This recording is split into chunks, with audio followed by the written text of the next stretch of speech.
അമിത ആത്മവിശ്വാസം വേണ്ട. കാത്തിരുന്നു. ഞങ്ങൾ നിങ്ങൾ എന്താ ചെയ്യാൻ പോകുന്നതെന്ന് കണ്ടോ. അത്ര കഠിനമായി ഞങ്ങൾ പരിശീലിച്ചിട്ടുണ്ട്. ഞങ്ങളൊക്കെ പിന്നെ എന്ത് ചെയ്തെന്നാ കരുതിയേ? കുത്തിയിരുന്ന് പൂ പറിക്കായിരുന്നു വിചാരിച്ചോ?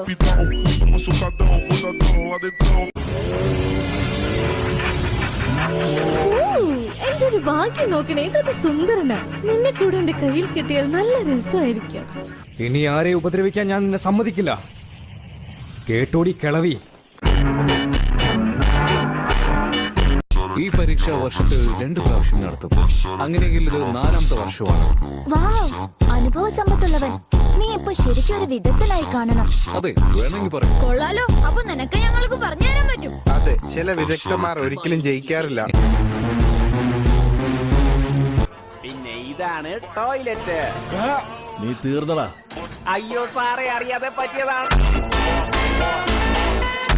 കേട്ടല്ലോ, ഗുഡ് ബോയ്. നീ എന്താടാ സംസാരിക്കുന്നത് കേൾക്കാതെ സമാധാനമായിട്ട് കിടന്ന് ഉറങ്ങാ?